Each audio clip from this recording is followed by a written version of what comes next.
Emilia Moreau had never seen a Rue Oberkampf at 7 in the morning. She had walked through Le Marais, Saint-Germain, Montmartre, even the quiet corners of Ile Saint-Louis. But Oberkampf at sunrise felt like discovering a Paris that wasn't meant for postcards, one that was too raw, too vibrant, too unapologetically alive. Her boots clicked against the wet cobblestones as the last traces of night were swept away by golden morning light. Cafés were still pulling up their shutters. A boulangerie released its first wave of warmth. Pain au chocolat, fresh brioche, and that unmistakable buttery perfume that made a person believe life could be perfect, at least for 10 beautiful seconds. Emilia inhaled deeply. "It's a sign," she whispered to herself, adjusting the silk scarf she tied around her neck. Cherry blossom pink, a small indulgence she bought the week before to feel a little more Parisian. She wasn't usually in Miss Neighborhood so early, but today Savoie had a new client, Maison Léger, an up-and-coming street luxe fashion house with a rapidly growing cult following online. Their aesthetic was bold, edgy, graffiti-inspired, very not savoir. Very not her, which is why Sylvie had sent her. "You have enthusiasm," Sylvie had said, with a tone that meant naivete. And Maison Léger appreciates youthful optimism. Go, smile, make them feel we understand their world. Emilia wasn't sure if that was a compliment or an insult, but she didn't care. She was excited. This was her chance, a real project of her own, not just assisting, posting, translating, and smiling at meetings where she didn't fully understand all the idioms. A small gust of wind pushed her hair across her face as she approached a converted warehouse. Graffiti flowers bloomed across the brick walls, merging into neon lines and stenciled silhouettes. It looked like street art had fallen in love with haute couture. She whispered, "Magnifique," then tried to enter through the wrong door. That's the loading entrance," a voice said behind her. She turned and nearly forgot how to breathe. A man stood there, tall, strikingly handsome in that quietly devastating French way. Messy dark hair, warm anther eyes, a day's worth of scruff, wearing a black tee with paint stains like accidental constellations. He held a cup of coffee in one hand, a sketchbook in the other. "Oh, I'm so sorry," Emilia blurted out. "I didn't realize. I thought—" He smirked slightly. "It's okay. You are early. Most people show up fashionably late to Légère." "Pomme, I'm meeting with the creative director," she said, recovering. "For Savoir." "I know," he said, extending a hand.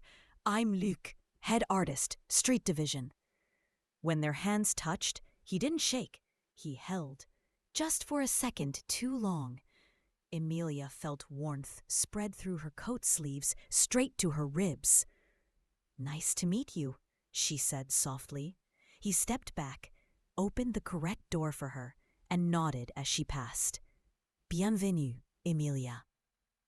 She wasn't sure whether it was the buttery air from the boulangerie or Luc's voice, but her heartbeat felt strangely cinematic.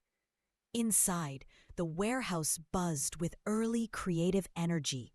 Racks of clothes made from recycled fabrics, rough sketches taped to windows, oversized jackets with abstract paint strokes, street dancers warming up for a photo shoot, someone yelling about color grading, someone else steaming a hoodie shaped like a cloud. It was chaotic, messy, alive. Nothing like Savoie's polished marble and champagne routine. "Ah, voilà," said a crisp, authoritative voice. The American. Emilia turned to see Sylvie's replacement for this project, Amélie Laurent, a woman in her mid-30s, tall, chic, with minimal makeup and maximum judgment in her eyes. She wore all black, of course, the color of Parisian professionalism. Emilia offered a bright smile. "Hi, yes, I'm Emilia. It's a pleasure." "We'll see," Amélie said. Maison Léger is very particular. In the background, Luc raised a brow at Emilia, almost sympathetically. Amélie continued, "Your role is simple. Listen, observe, do not interfere unless asked." "Got it," Emilia nodded enthusiastically. "I'm really excited. The pieces are incredible. The textures, the silhouettes, the artistic soul." Yes, Amélie cut in. "Save your enthusiasm. This is not Instagram." Emilia shrank half an inch, then straightened again. She wouldn't let this ruin her moment. The creative director finally entered, a slim man in oversized sunglasses and a neon scarf, who spoke in half poems and spontaneous metaphors. "We must ask," he said, circling Emilia like she was a sculpture. "Does she understand the rebellion, the defiance, the outrage of couture that bleeds into the street?" "I can learn," she offered. He clapped dramatically. "Excellent. Sit, watch, absorb. We will begin." Luc caught her eye. "You'll be fine.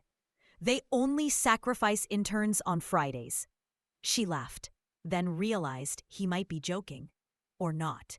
Either way, Paris felt new again, and she loved it.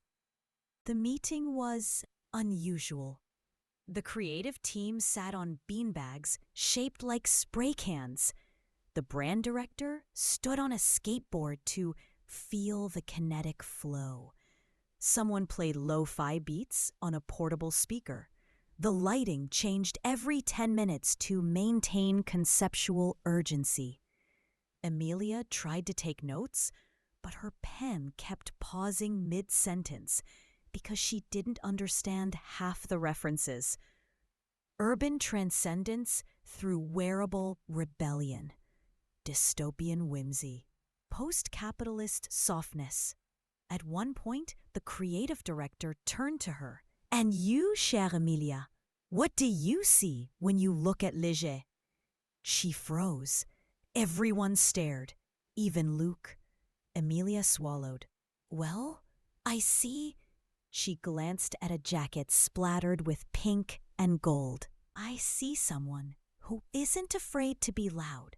Someone who wants to walk through Paris like it's their runway, but without losing themselves. Someone bold enough to say, 'This is who I am,' even when the world isn't ready for it." Silence. Then Luc smiled, slow, approving. But Amélie did not. She narrowed her eyes, like Emilia had just broken a sacred rule. The creative director clapped his hands. "Fresh, sincere, très naïf. I like it." Amélie interjected sharply. "We need strategy, not poetry." "I wasn't trying to. Just stay in the background." Emilia bit her lip. She wanted to help. She wanted to prove herself. But maybe Amélie was right. Maybe she really didn't understand this world yet. She walked toward the product racks, touching fabrics gently, trying to decode their meaning. Then she saw her, Camille, dressed in creme white with a tailored trench coat, effortlessly elegant as always. Hair perfectly waved, makeup subtle but lethal. She was talking to the assistant director, laughing softly, the kind of laugh that made people wonder if they'd just been personally blessed. Emilia blinked. What is Camille doing here? Before she could process, Camille noticed her. "Oh, coucou Emilia," she called, walking over with a warm smile that Emilia couldn't entirely trust. "I didn't expect to see you at Maison Léger. Gabriel mentioned you were working with Savoir again." Emilia's heart jerked a little at the mention of Gabriel, though she tried to hide it. Their relationship was complicated, beautiful, painful, undefined. Camille continue. I'm assisting with a special collaboration. Léger is thinking about a photography partnership with my gallery. Oh, wow, that's great, Emilia said, trying to sound enthusiastic and not threatened. Camille touched the sleeve of a jacket. This line really speaks to me. There's such raw vulnerability in the way they approach identity. She looked at Emilia sweetly. Are you consulting on the creative? No, Emilia said quickly. I'm just support. Ah, Camille nodded. Well, that makes sense. Léger can be intense, a bit much for someone still learning the Parisian fashion landscape. The sting was soft, but sharp. Camille had perfected elegant criticism. She smiled again. Anyway, I'm glad you're here, truly. Then she glided away, leaving a trail of expensive perfume and emotional confusion. Emilia exhaled. Was Camille going to be involved in this whole project? Luc appeared beside her. You okay? She forced a smile. Yeah, just a lot happening. He nodded. Camille is respected here. Brilliant eye. But don't let her intimidate you. I'm not intimidated, Emilia insisted. Luc tilted his head. You sure? Maybe a little. He grinned. Then you're human. Just then. The assistant director rushed toward them. We need one more model for the test shots. Someone with authenticity, a fresh look. Luc immediately pointed. Emilia. What? She gasped. She's perfect, he said. She fits the vibe, and she believes the clothes. The assistant director studied her. Yes, she has the innocence the brand needs. Innocence? Emilia repeated. But suddenly, makeup artists were ushering her into a chair. Stylists were draping a jacket over her shoulders. Someone was airbrushing her cheekbones. Someone else was debating whether her hair should be structured chaos or wild sincerity. Amélie's voice sliced through the chaos. What on earth are you doing? She's not a model. The creative director waved her off. Nonsense. She embodies the brand. Let her try. Emilia's pulse skyrocketed, and as she stepped onto the test set, under industrial lights, wearing a graffiti-painted coat, Luc was watching her. Not just watching, admiring. Her breath caught. This was a problem. But maybe also something else. The next morning, Emilia woke up earlier than usual, the faint hum of scooters echoing through Avenue de la Bourdonnais. Sunlight painted soft golden stripes on her ceiling. She reached for her phone, still half asleep, expecting the usual cascade of emails from Sylvie. But instead, she found 15 notifications from Mia. Girl, wake up! You're all over the internet. Like, all over. Call me immediately. Emilia blinked, still foggy. C'est pas possible, she murmured. She opened Instagram and practically choked. A massive account, Paris Pulse, posted a photo of her from the street shoot yesterday. The photo captured her mid-laugh, wind in her hair, red coat vibrant against the gray winter street. The caption read, La nouvelle it girl américaine, Palace is watching. Below, 80,000 likes, hundreds of comments. Many in French she didn't fully understand. Emilia's heart raced. Oh my God. Then the doorbell rang. She scrambled to the door, still in an oversized t-shirt featuring a croissant wearing sunglasses, a gift from Mia. Gabriel stood outside, holding 2 coffees and a bag from the bakery around the corner. Bonjour, he said with a slow smile. I thought I'd bring breakfast. You look... Don't say it, she groaned. He laughed, like someone who just discovered she's famous. Her eyes widened. You saw it too? Emilia. Everyone saw it. They sat on her tiny balcony, knees almost touching, the Eiffel Tower peeking through between chimneys. Gabriel opened the bag. Pain au chocolat? It's 7 in the morning, she sighed. Exactly. He watched her, the way she pushed hair behind her ear, the way she bit her lip nervously. You know, he said, you look great in that photo. She tried to ignore the warmth creeping up her neck. But Sylvie is going to murder me, Emilia muttered. True, he nodded. She will absolutely murder you. But maybe after breakfast. At the office, the mood was explosive. Camille was refreshing her feed repeatedly. Julien was pacing, fanning himself dramatically. Enfin, he declared. She arrives, the viral sensation herself. Emilia stepped in cautiously. Good morning. Sylvie stormed out of her glass office, eyes blazing. Emilia. Her voice was low, dangerous. We need to talk. Julien whispered behind her. She's using the voice. God be with you. Sylvie gestured sharply. Inside, now. Emilia entered, clutching her laptop like a shield. On Sylvie's screen was the post, her picture, her laugh, her red coat, enormous engagement. I told you, Sylvie said, leaning back, arms crossed. Paris likes you for a moment, and then it moves on. But I didn't post it, Emilia protested. I didn't even know the photographer took that shot. Sylvie lifted a brow. Of course you didn't, but do you know who did? She clicked. A new tab opened. A fashion brand, Rouge et Rive, known for bold street campaigns, unapologetic aesthetics, and unexpected muses. Their homepage now featured Emilia's photo, front and center, banner-sized. The headline read, Beauty in the ordinary streets, Paris finds her again. Emilia's jaw dropped. What? They used it for a campaign? But they didn't ask. That, Sylvie said, is the problem. She stood up, smoothing her black blazer with lethal calm. Their creative director claims he felt inspired by your authenticity. They are calling it a pre-launch teaser. And now the whole city thinks you're their new face. Emilia covered her mouth. Oh no, Sylvie, I swear.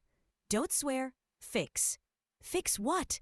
Sylvie stepped closer, lowering her voice like a knife. This agency already has a fragile reputation. And now our junior American is accidentally overlapping with a brand we do not represent. A controversial brand. Controversial how? Emilia asked. Julien popped his head into the office. Oh, I can answer this. They're famous for non-permission street photography. They call it artistic spontaneity, but most people call it stealing, Sylvie finished. Julien nodded. Stealing. Sylvie looked at Emilia sharply. So, they want to meet you today, noon. Emilia froze. Meet me? Yes, to discuss the artistic direction, which means they want to keep using you. Julien added cheerfully, You're a star, Bibi. Sylvie shot him a deadly stare. He vanished. Emilia exhaled shakily.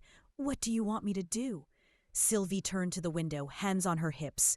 I want you to go and politely make them stop using your image. And do it in a way that doesn't cause a scandal or lawsuit or anything that makes me open a bottle of wine before 5. That seems reasonable, Emilia said. And, Sylvie added without turning, do not let them charm you. Creative directors in Paris are dangerous. They flirt with everything. Walls, chairs, fire hydrants. Understood. Good. Sylvie finally faced her. And change your coat. You will not give them more free material. By noon, Emilia walked into the Rouge et Rive studio.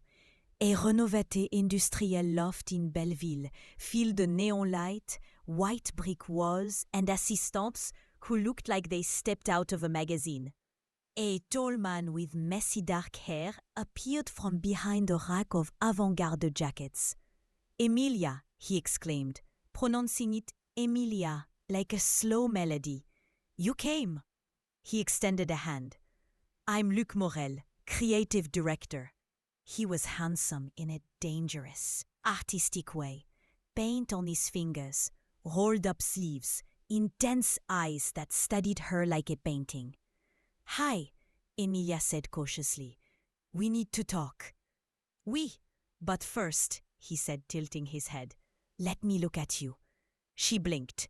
Why? You have the kind of effortless energy Paris used to have in the 80s. Charm mixed with naivety. It's rare. It's addictive. Oh no, she thought. This is exactly what Sylvie warned me about. Luc, listen, your post used my image without permission. He smiled. True. So I need you to remove it. He stepped closer. Why? Because my agency doesn't represent your brand. He raised a brow. But you represent my vision. That's not how this works. He circled her slowly, tapping his chin. Your face is everywhere already. Removing the post now would create questions, controversy, interest. That's exactly what I'm trying to avoid. Luc sighed dramatically. You Americans are always afraid of becoming icons. I'm afraid of getting fired, she corrected.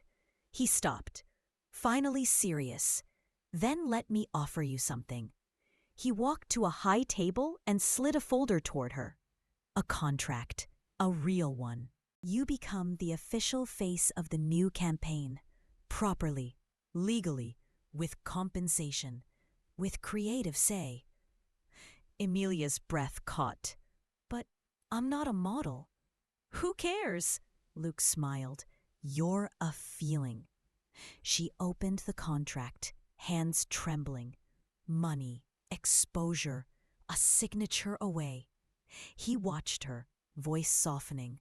Emilia, many people spend years trying to be noticed. Paris noticed you in one afternoon. Her heart raced, her mind spun. If she signed, she could ruin things with Sylvie. If she refused, she might insult a major Paris brand. And then, her phone buzzed. A message from Gabriel. Lunch after your meeting? I want to hear how it goes. Her breath tightened, and right then Luc leaned slightly closer. Say yes, he whispered. The conflict was no longer simply professional. It was personal, emotional, romantic, and very, very Paris. Emilia stared at the contract en froid, finger lit touchées aux couvertures. Luc la voyait avec l'intensité exigée, de même que croyait la réponse bientôt. Mais Emilia n'était pas sûre. Elle avait survécu Sylvie. Elle avait survécu la politique des offices. Elle avait survécu une baguette dure. Elle a pris un constat. Luc, I can't sign this. Not yet. Il blanque, startled. Pourquoi pas? Because this affects more than just me. And I can't tank my job on my second month here. He leaned back, surprise flickering into curiosity. So you refuse? I didn't say that. His eyes narrowed. Go on.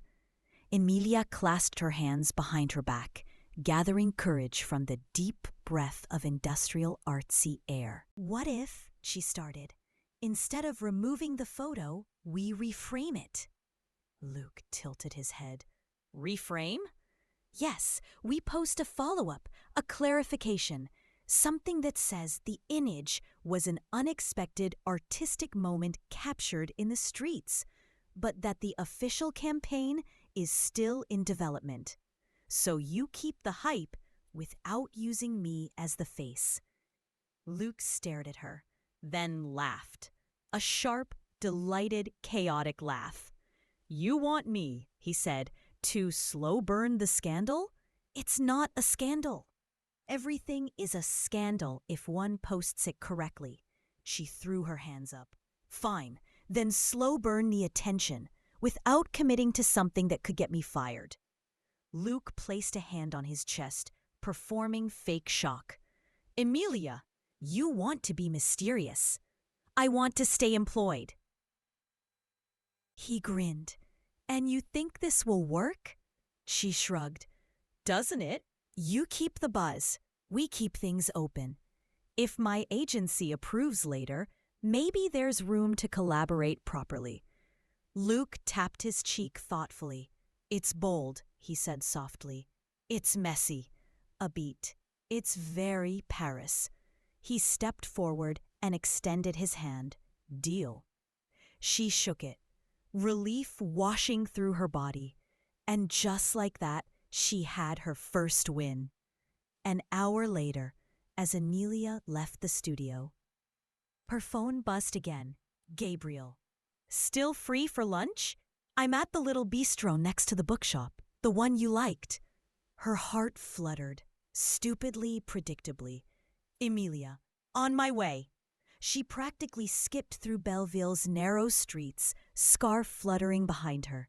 The winter sun made everything look softer, almost romantic in its cold glow. When she arrived at the bistrot, Gabriel was already at a table outside, scarf wrapped loosely around his neck, hair wind-tousled in the most unfairly attractive way possible. Bonjour, star, he teased when she sat. Stop, she groaned. I'm begging you. He laughed, pushing a menu toward her. Tell me everything. And she did. She told him how Luke tried to convince her to sign, how he talked about her face like it was a poem, how she somehow ended up proposing a PR strategy she didn't know she was capable of.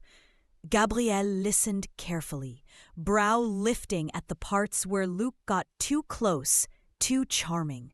So, he said slowly, you saved yourself and the agency and the brand. She shrugged modestly. Maybe. He smiled, eyes warm. Emilia, that's incredible. Her chest tightened. She loved when he said her name like that. But before she could bask in the moment, a voice behind her sliced through the air like a cold blade. Emilia? She turned. Camille. Her hair, perfect. Her coat, perfect. Her expression, unreadable. Oh, Camille, Emilia said, trying not to choke. Hi. Gabriel sat up straighter. Camille, bonjour. She gave him a small smile. Bonjour, Gabriel. Then her eyes returned to Emilia. I saw the campaign, Camille said, folding her arms. Everyone saw it. You look... A pause. Beautiful. Emilia flushed. Thanks. It was an accident. Of course. Camille smiled sweetly. Too sweetly. Then she looked between them, gaze sharp and quick. I didn't realize you two were having lunch together. It's just lunch, Gabriel said gently. We're friends. Camille's eyes linger on Emilia. Another second, collecting information like a scanner. Without missing a beat, Camille leaned forward and kissed Gabriel on the cheek, deliberately close to the corner of his mouth. See you later, chérie. Emilia swallowed hard. Camille walked away, boots clicking sharply against the pavement. Gabriel sighed, rubbing the back of his neck. She didn't mean anything by that. She meant exactly something by that, Emilia countered. He opened his mouth, then closed it, because she was right. But the tension softened when their waiter arrived with steaming bowl of soupe à l'oignon and freshly baked bread. Emilia took a sip, warmth spreading through her chest. So, Gabriel said lightly, eager to shift the mood. What will you do now? Well, Emilia said, breaking bread dramatically, I will march into the office and explain to Sylvie that I fixed everything. Then hope she believes me. She will, Gabriel assured her. You're good at this. She blinked. You think so? I know so. His voice was sincere, quiet, intimate, and Emilia felt something shift, something soft and dangerous. But before the moment could deepen further, Gabriel's phone buzzed. He glanced at it, and instantly his expression changed. Sorry, he said, standing up, voice. Emilia watched him disappear around the corner, heart pounding a little too fast. And as she sat alone at the bistro table, Paris humming around her, she finally let herself smile. Because today, for the first time since arriving, she had handled chaos, connection, and conflict like someone who actually belonged here. Her first real Parisian victory. Small, messy, perfect. The next 72 hours passed in a blur of Parisian noise and accelerated adrenaline. Emilia barely slept, living on café crème and the thrill of being the unexpected face of the newest street fashion campaign. The fan video of her scarf mishap had exploded. 47 million views and counting. And brands were already trying to jump onto the trend. Sylvie pretended to be annoyed, but deep down, Emilia could see the gleam of opportunity in her eyes. Paris loves accidents that look intentionnel, Sylvie said. Lucky for you, chérie, you photograph well, even when you are confused. The whole office buzzed. Luc kept repeating, we have a viral ingénue, a Cinderella with Wi-Fi. Julia rolled his eyes, but was secretly delighted by the sudden media attention. But Gabriel was the one who surprised her most. He came by the office that afternoon with 2 pastries in a small white bag tied with string. For the star, he said, lifting them in greeting. Je suis not ta star, Emilia laughed, blushing. You're on every phone in Paris, he said. That counts. They ate the pastries on a bench near the Seine, feet dangling above the water as tour boats drifted by. There was a soft, golden haze over the river, a typical Paris afternoon that felt unreal in its own simplicity. Everyone at the restaurant keeps asking if you'll visit again, he told her. You've managed to charm even the sous chef. Trust me, that doesn't happen. You make it sound like I'm magical, she joked. You are, he said quietly. Then, realizing how honest it sounded, he looked away, clearing his throat. I mean, your energy, it's contagious. There was a tiny, almost tangible silence between them, the kind where something could happen if one of them took a breath in the wrong direction. But neither did.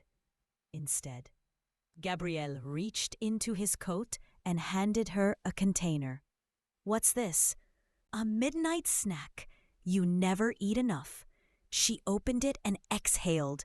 Delicate lavender macarons. Her favorite. How did you know?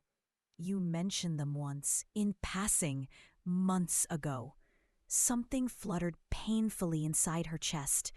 Anticipation mixed with danger. Because this was not just friendly, and they both knew it. The next morning, Emilia arrived at Savoie early. Her phone buzzed non-stop with notifications. Mia had already texted her 7 voice notes in a row. Girl, Paris is obsessed with you. You need a manager. I volunteer. I want 15%, actually 20% because I'm cute. Love you. Emilia giggled as she walked up the stairs. She turned the corner and froze. The office was filled with large prints of her street-style shots from the accidental video. Massive canvases, glossy boards, concept layouts, her scarf flying behind her, her surprised expression, her mismatched outfit somehow accidentally iconic. Voilà, Luc déclare dramatiquement. Our new campaign structure. Wait, this is... Emilia blank. Moi? Well, it's certainement pas moi, Julien murmure. Though honestly, I'd look stunning in that lighting. Sylvie crossait les armes. La marque insistait. They want the girl American lost in Paris. They want your authenticity. They want... Bientôt, quelqu'un est dû se rentrer. Camille, effortlessement élégante, embourcou en détail à parfait crème. Minimal gold jewelry, errant discurné pour que guelle pouvette, série éditoriale. Bonjour, she said with a polite smile. I'm here for the meeting with the Maison Bélange. The brand leading the campaign. Camille worked with them? Of course she did. She was Camille. Emilia wanted to disappear. Camille, Sylvie greeted her warmly. We were just reviewing the visual direction. Camille's eyes landed on the posters, on Emilia, on the scarf. Her smile froze. Oh, she said softly. She's the face? Sylvie nodded. Yes, unexpected, but public sentiment is undeniable. Paris fell in love with her little moment. Emilia forced a small smile. It really was just a mistake. Sometimes mistakes are strategic, Camille said. She tried to sound warm, but something sharpened beneath the sweetness, and Emilia felt a tiny sting of guilt she didn't fully understand yet. That evening, Gabriel invitait Emilia et Mia à un soft lunch tasting at son restaurant, un petit première preview of son nouvelle saison menu. Il avait insisté que c'était casual, friendly, nothing home, mais rien avec Gabriel et Rome. Il y avait des lampes, des musiques douces, des quelques guestis et des aliettes de dansards artistiques. Emilia sentait toujours, tous les jours, quand ses tâches près se mettaient en poustissement pour elle. Il a souri. Gabriel, Emilia. Il a souri. For someone who's not French, you understand flavors frighteningly well. She blushed. Everything would have been perfect if Camille hadn't walked in. She approached quietly, yet somehow the room froze around her. She wore a deep emerald dress, the kind that glowed in candlelight, and her expression was unreadable. Gabrielle, she said softly, you didn't tell me you were doing a soft launch. Gabrielle straightened. I didn't think it was just something small for friends. Friends, she repeated, her eyes drifting to Emilia. Mia stiffened. Oh boy, she whispered. Camille turned to Emilia. I saw the campaign mock-ups today, she said. Congratulations. You seem to be fitting into Paris quite well. There was something in her tone, a knowing something. Gabriel quickly stepped between them. Camille, let's not do this. Do what? She asked. Acknowledge reality? The tension snapped through the air, delicate but sharp, like silk tearing. Emilia rose from her seat. Camille, I swear nothing is... We didn't. Camille held up a hand. Emilia, please. I like you, truly. But Paris is small. Careers overlap, and some stories have history. The words were soft. Let the meaning hit hard. Emilia could barely swallow. Camille gave Gabriel a long, pained look. Then she walked out. Mia whispered, That's not good. Emilia didn't want to cry. Not here, not now, not where Gabriel could see. I should go, she murmured, grabbing her coat. Emilia. Gabrielle reached for her. She stepped back. No, it's okay. I'll figure it out. But the breakage had already begun. The next morning, Emilia walked into Savoir, and instantly knew something was wrong. People were whispering, phones buzzing, Sylvie pacing like someone who had drunk 2 espressos too many. Luc held a newspaper and said in a whispery gasp, You're famous, but not in the way you want. Emilia's stomach dropped. What do you mean? Sylvie marched over and handed her a tablet. A viral gossip article filled the screen. American it girl of the viral scarf campaign caught in love triangle with Parisian chef. Her face, Gabriel's face, Camille's name. Emilia felt sick. No, no, this is not true. Truth does not matter, Sylvie snapped. Public perception does. Julien winced sympathetically. Camille's PR team issued a statement already. Very elegant, very tragic, very pointed. Emilia's throat tightened. What did she say? Sylvie handed her the statement. Some stories are complicated. I wish everyone grace. Paris teaches us that love and loyalty are fragile. That is all. Camille Dupont. It was calm, beautiful, and it made Emilia look guilty, completely unintentionally. It's over, Emilia whispered. My campaign, my reputation, everything. Sylvie lifted a hand sharply. Get a grip. You're not the first foreigner to cause chaos. You just need to fix it. How? Emilia begged. I never meant. But then the office door opened. Gabriel.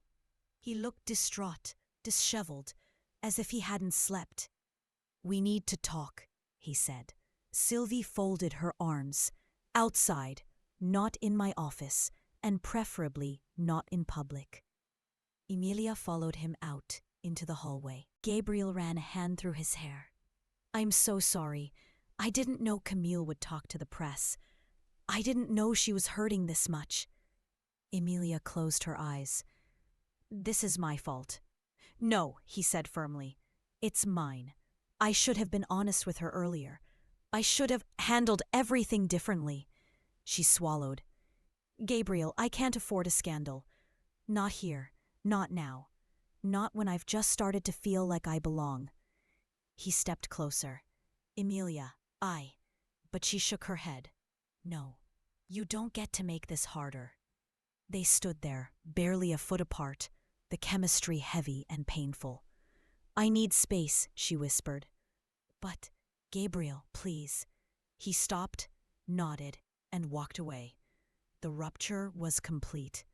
Her work, her heart, her identity in Paris, all collapsing at once. That night, Paris felt cold. Emilia wandered the streets without direction, passing glowing cafes, couples laughing under umbrella-covered terraces, accordion music drifting from some unseen corner. But everything felt muted, distant, wrong. She walked along the Seine, heels clicking softly against the stone. The city lights danced on the water, but even their shimmer seemed out of reach. At Pont Neuf, she paused. This bridge, this place. She had felt so alive here a few days ago. Now she felt hollow. She pulled out her phone and opened the article again. Her face stared back at her, wide-eyed, naive, scandalized. A caricature. Not Emilia, not who she wanted to be. She wiped a tear from her cheek. Pull yourself together, she whispered. But even her own voice sounded thin. Back at her tiny apartment, Emilia flicked on the bathroom light. The harsh brightness made her look even more fragile. Mascara smudged, hair wind-tangled, eyes tired and red. She leaned over the sink, gripping the sides. Who are you turning into? She whispered. She had come to Paris to grow, to find her place, to become someone braver, bolder, more extraordinary. Instead, she was breaking things, people, her career, herself. Her reflection blurred as more tears came. She hated crying, especially over someone she shouldn't want, especially because she had never meant to hurt Camille, who had been kind, graceful, painfully gracious. But the truth she refused to admit fluttered inside her chest. She wanted Gabriel, more than she should, more than was safe, and wanting him had cost her everything. Paris is supposed to be magical, she whispered to the mirror. Not destructive. But maybe magic always came with a price. She tried to call Mia, no answer, probably performing. She tried to write a message to Gabriel, deleted it. She tried to draft an apology to Camille, deleted that too. In the silence, she heard voices from the courtyard, neighbors chatting, laughing, cooking dinner, life continuing, without her. She curled up under her blanket, wishing she could disappear inside it. The weight of loneliness pressed against her chest, the kind that makes breathing difficult. Outside her window, the Eiffel Tower began its midnight sparkle. Usually, the sight made her sigh with awe. Tonight, it made her feel small, a foreigner, an outsider, someone who didn't belong. When she finally drifted into a restless sleep, her phone vibrated on the nightstand. A new headline alert. She hesitated before looking. Then she saw it. Maison Belange, reconsidering campaign after love triangle scandal. Her heart dropped. Her job was slipping away. Her reputation. Her chance. Her place in this world she had fought so hard to enter. And for the first time since she stepped foot in Paris, Emilia didn't know if she could fix it. She turned off the phone, pulled the blanket over her head, and cried quietly into the dark. Emilia woke to a crisp, golden morning. The sun poured across the Haussmann rooftops, turning every chimney and slate tile into molten gold. For the first time in days, she felt clarity, a plan, a strategy. The night of tears had been brutal, but it had also been necessary. Pain, after all, is a powerful teacher. She slipped into a simple beige coat, scarf loosely tied, sensible flats. Her hair was messy, but elegant in that perfectly chaotic Parisian way. She didn't need perfection. She needed presence. She needed Paris. At Savoie, Emilia strode in like she owned her own chaos. Sylvie raised an eyebrow.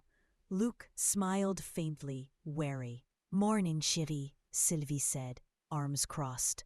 "Bonjour," Emilia said, holding up a folder. "I have a plan." The room quieted. "I've reviewed the campaign and the viral content. We leverage it. We spin it. The press will eat up my accidental street style, but I want to add my voice. We release a statement clarifying the campaign's artistic direction while keeping the buzz. No scandal, just Paris charm." Luc's eyes twinkled. "Are you sure you can do that?" "I've already done half of it in my head," Emilia said, confident. "All we need is execution and discretion." Sylvie tilted her head, skeptical but intrigued. "Fine, you have until today's press meeting." "Gabriel," she said, matching his tone. "I need to talk." They stepped outside, the cobblestones wet from an early drizzle. "I owe you an explanation," Emilia said, "and an apology." He nodded. "I know. I've been avoiding it." She took a deep breath. "Camille, she's complicated. I never wanted to interfere, to cause anything. But this, us, has to be honest.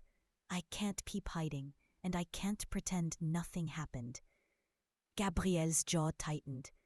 "Emilia, I care about you more than I probably should." Her chest fluttered. "I care about you too, but we need boundaries. We need clarity. And we need to work together, not against each other." He reached for her hand, gently. "Then let's do that. Clarity, honesty, no games." The air between them shifted, lighter now, though still charged. Emilia requested a meeting with Camille, nervous but determined. They met at a small cafe near Rue de Rivoli. Camille arrived, elegant and poised, eyes wary. "I wanted to apologize," Emilia began. "I never meant to complicate your relationship with Gabriel. I respect you, your history, your life." Camille sipped her espresso. Then she smiled faintly, almost wistfully. "Emilia, I was testing you. Paris is a city full of charm and danger. I wanted to see if you could hold your own. And surprisingly, you can. You've done well. Your instincts are sharp, even if messy." Emilia blinked. "You're not angry?" Camille shook her head. American ingenue redefines Paris street fashion. Viral moment turns into iconic campaign. Luke beamed. Sylvie nodded approvingly. Mia high-fived her. Emilia allowed herself a small victory smile. She had done it. Professional triumph, personal growth, Paris acceptance. Evening came, golden and soft. Emilia walked the Seine alone at first, scarf fluttering in the breeze. The city had calmed. The rain left behind that unique scent. Wet cobblestones, chestnuts, a promise of renewal. She met Gabriel at Pont Alexandre III. He looked at her, eyes reflecting the river's lights. "You did," he said simply. "We did it," she corrected. He smiled, stepping closer. "So, are we here now, truly?" Emilia nodded. "We, honestly, no gains, no secrets, just," she hesitated. "Us, I guess." Gabrielle reached for her hand, intertwined their fingers. "We, us." The city seemed to exhale with them. Tour boats glided silently. The Eiffel Tower began its nightly sparkle, mirrored in the Seine. They walked slowly, the chemistry palpable but tender. Paris held them gently in its arms, luminous, chaotic, forgiving. Later, Emilia returned to her apartment, tired but exhilarated. She looked in the mirror, face illuminated by the soft lamplight. She saw strength there now, resilience. She saw growth. No longer naive, no longer entirely an outsider.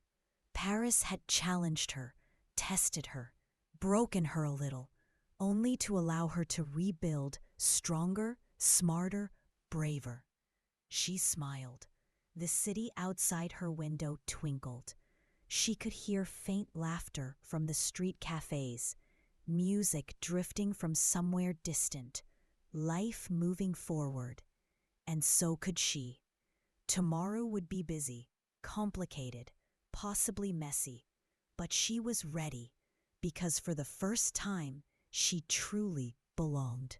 And maybe, just maybe, love could thrive here too, chaotic, imperfect, luminous.